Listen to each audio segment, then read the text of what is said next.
In this video, I will show you how to use expert option and earn money in Ghana. So if you're actually in Ghana and you want to earn money, you can just head over and then choose in here or sign up for expert option.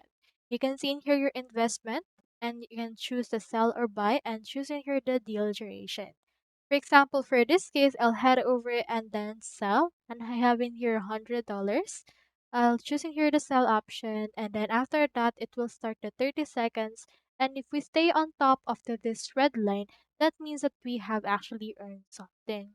So let's just wait for this until it reached the end of this red line, and this actually serves as the margin.